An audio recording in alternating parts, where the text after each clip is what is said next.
Shoutout sa lahat ng mga Edsinyan sa buong Team Kalingap. Mega love shoutout po sa inyo. Alam niyo naman siguro na pag yan ang intro ko, alam niyo na kung sino o kung ano yung i-react ko. So, pero bago tayo magsimula guys, shoutout po muna sa inyong lahat yan. Sa mga Edsinyan, syempre, HC ang i-react po natin ngayon sa mga nalalaman nating mga bolong-bolong. Pero bago tayo magsimula, suportahan po natin syempre, One Kalingap, One Family.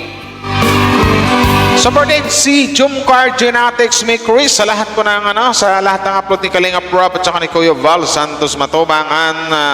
Yun na nga, suportahan nyo Val Santos Matubang, Kalingap Rob at Idna Vlogs.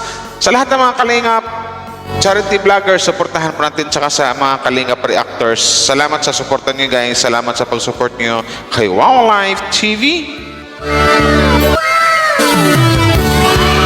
So ito lang guys, no? Maraming salamat sa mga nag-like and share. Naalam ko naman na may bulong kasi dito na content yata ni Miss M's live to. Pero susundan ko na lang kasi ito yung bulong na maganda, yung bulong na nakakakilig. Nakakikilig or nakakakilig. Ganon. So, ano pala yung bulong na yun na masasabi natin na itong dalawa seryosohan na talaga? Yun lang masasabi ko. Masabi natin na talagang boyfriend na boyfie or boyfriend na mga gawain ng mga boyfriend. Kasi dito kasi, shoutout na pala sa EDC Kilig Boys, no? Hindi ko na kayo may isa-isa. Mega love shoutout po sa inyo. EDC Kilig Boys at saka sa EDC Kilig Girls.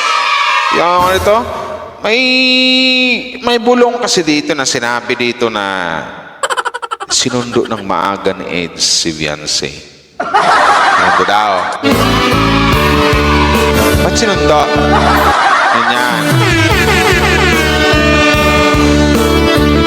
Para magpunta ng Legazpi for photoshoot. So, ibig sabihin, hindi pala matuloy yung balibalitaan ko before na sa vegan. So, sa Legazpi na po matutuloy photoshoot. Sa Kilarab ata sila nagpunta or hindi sure yung nagbulong na baka ano lang niya, ramdam niya baka daw kay Kalingap para magpunta sila para mag-isang sasakyan na lang after mag-breakfast ang dalawa. Sana! O, diba?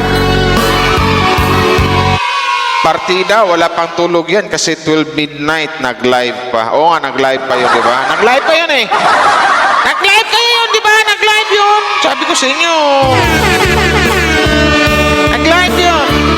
Sa bagay, hindi na nakagulat, pero something like makaramdam ka ng kikiligin ka talaga dito sa mga the moves ng isang Kalingap Ido or ng isang Papa H, diba? Kasi talagang noon pa naman alam na natin na simulat sa pool pa lang nung nagkaroon ng EDC or nagkaroon ng something special yung dalawa, masabi natin na ando na yung hatid sundo, hatid sundo ng isang Papa Eds, ang isang baby Viancy or ang kanyang wife. Diba? Ganun lang. Nakakatawa lang kasi dito talagang masabi natin na talagang ano tong dalawa na to, lalong-lalo si Papa H. Yan yung mga gawain ng mga nagmamahal. Gawain ng mga nagmamahal na boyfriend. Na talagang iniingat-ingatan nila ang kanilang girlfriend. Yan. Sabi ko sa inyo, kaya yung sinasabi sa inyo, tama yung sabi nyo na EDC is real, EDC is love. So, ganun lang yun. So, ang photoshoot pala sa Legazpi na, hindi na matuloy sa nabalitaan ko before sa vegan daw, pero sa Legazpi na daw. Tsaka sinundo daw ng maaga ni Papa Eds ang kanyang wifey. O, di ba? Para sa photoshoot going dun sa Legazpi. So, wow. Sana all. Congratulations, Eds, no? Tsaka, ilang days na lang ba? 10 days more to go. Debut na ni Viancy. So, marami na nag-aabang or talagang nananabik na. Nag-aantabay na, naghihintay na ang lahat ng mga Edsinyan sa nalalapit na kaarawan ni Viancy girl. Diba? Siyempre, marami ding nag-aabang. Marami ding nag-aabang sa ano kayang maaring ibigay or sabihin natin ano kayang magiging surpresa ng isang Papa Ed sa kanyang baby fiancé. Di ba? Ay, hintayin na lang natin. Hintayin na natin yung birthday kasi alam ko naman na as a boyfriend mayroon talaga yan. Siguro ando na yung surprise ni... Alam ko, di ba, nasabi ko na to before, talagang given na yun na mayroon talagang ibigay si Papa Age or mayroon siyang pa-surprise kay Baby Beyonce. Ang tanong dito, kung ang Age ba, I mean si Ido at saka si Beyonce, mayroon din ba silang aaminin?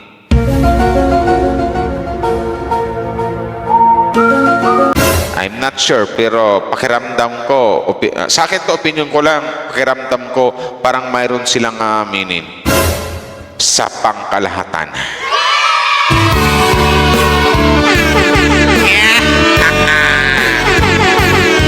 Di ba? So, yun na nga guys, no? Pero may nabalitaan din ako dito sa, mayroon pa rin yung mga dating issue, ng mga one-sided fans. Binabalik-balik na naman daw. Ano yung naulunigan ko, nabalitaan ko? Miss J. Miss J, makinig ka, hindi ko na lang basahin ang pangalan mo kasi something like na parang minsan nauulanan ka or something like naaarawan ka o pwede kong sasabihin Miss J na sala sa init or sala sa init, sala sa lamig. Yung mga ganong style. Kinig ka.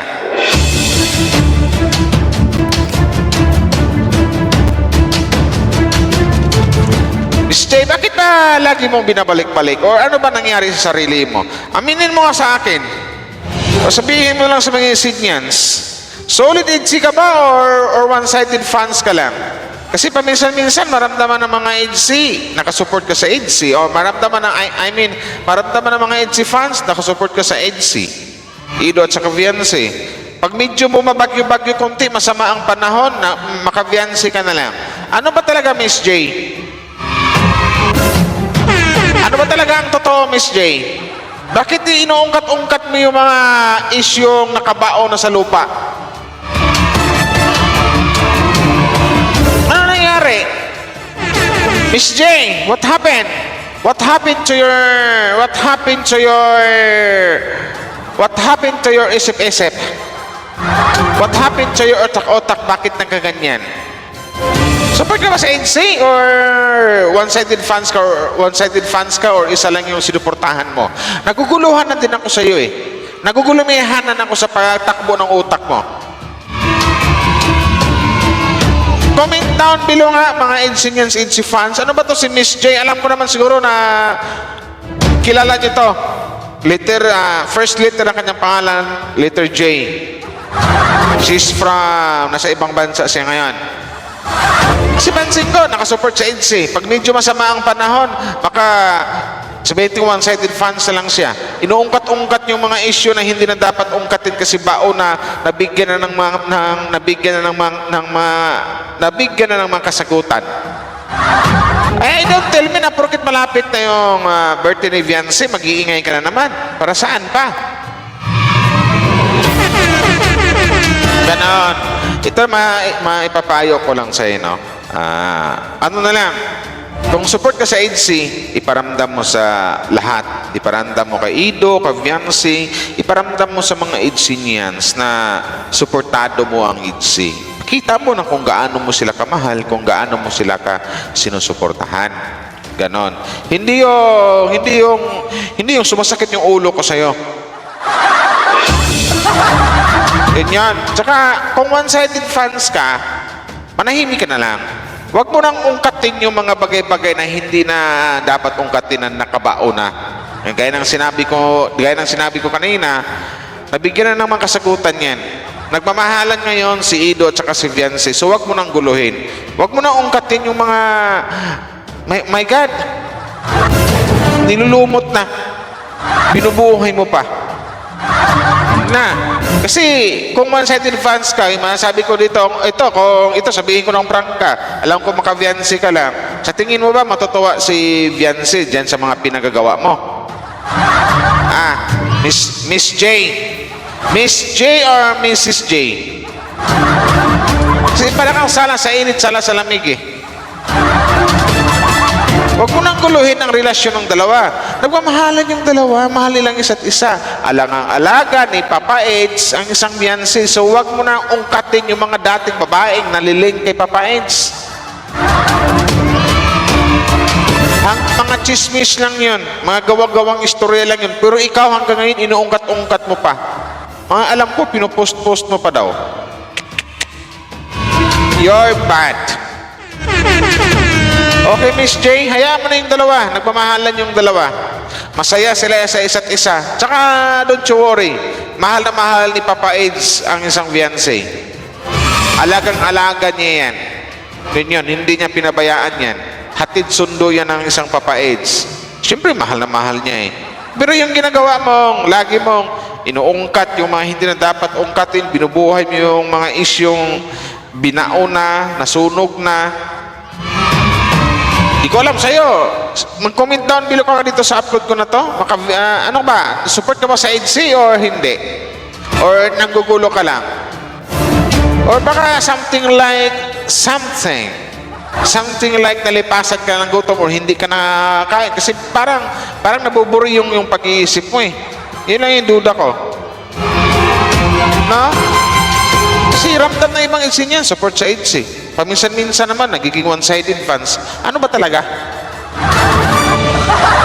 Ha? So, yun yun. Hayaan mo na sila. Huwag mo nang gawan-gawan ng pinto si Papa Eds. Yun lang yun, baka ma-real talk ka lang nun. Nako po, real talker pa naman yun. Huwag mo nang gawan-gawan ng kwento yung mga dating issue na hindi dapat halongkatin, pero ikaw hinahalongkat mo pa. May nakapagsabi lang sa akin, may nakapagpitik lang sa akin. Wow Life TV. Andito naman si Miss J. Mayroon na namang sinasabi about dito sa mga the past ni Papa Eds. Ay, wag ganun, pangit 'yon, 'di ba? Masaya na yung EDC. Masaya si Viancy kay Papa Eds, masaya si Papa Eds sa isang Viancy. Yun. Bakit ba? Bakit ba nagkaganyan ka? Ano ba gusto mong mangyari? Nakaligo ka ba or nakainom ka ng vitamins mo? So, wag kang masyadong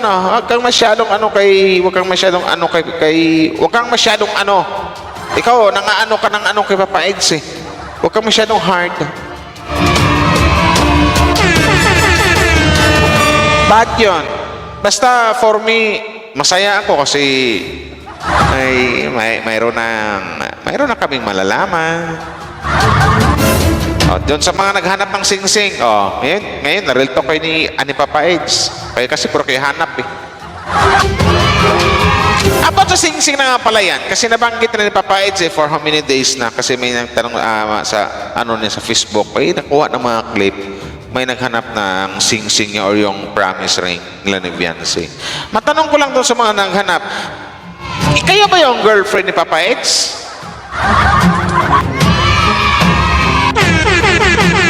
Kayo ba yung shoota, girlfriend niya, o kayo ba yung kasintahan niya? Ang lakas yung loob maghanap.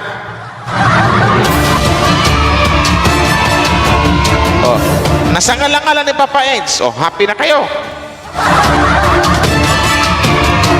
Hanap hanap. Kayo ba yung girlfriend? Yan yung masasabi ko ng diretsahan na walang tiwala kay Papa Eds. Ang gusto nila, laging suot. Hindi ba pwedeng hubarin muna, hugasan, linisan? Kayo ba yung girlfriend? Kayo ba yung kasintahan? Kaya talaga, yung ibang fans naman, ikaw talaga, Miss J, talaga hindi ko maintindihan yung takbo ng utak mo eh. Minsan, iwan ko sa'yo. Basta, ang bulong, sinundo ng maaga ni Papa Eds ang isang Viancy girl. Para maging photoshoot doon sa Legazpi. So yun lang guys, no? Ang reaction natin ngayon dito sa EDC, no? May love shoutout po sa inyo. Hintay na lang po natin yung ano kasi 10 days na lang magaganap na yung ano or something like kaarawan na ni Viancy Girl or birthday niya. So mag-abang-abang na lang tayo. Abang-abang na lang kayo mga EDCians. So yun na lang. Shoutout po sa lahat, tsaka shoutout sa mga one-sided fans. O Miss J, isa ka na. Pag-isipan mo tong mga sinasabi ko hindi kita binabash. Nag-alala lang ako sa iyo. Nag-alala lang ako sa pagkatao mo kung bakit ganyan yung mga pag-iisip mo. So hanggang dito na lang guys. Maraming salamat po sa inyo. Wow Life TV. Salamat sa mga nag-like and share. Bye-bye.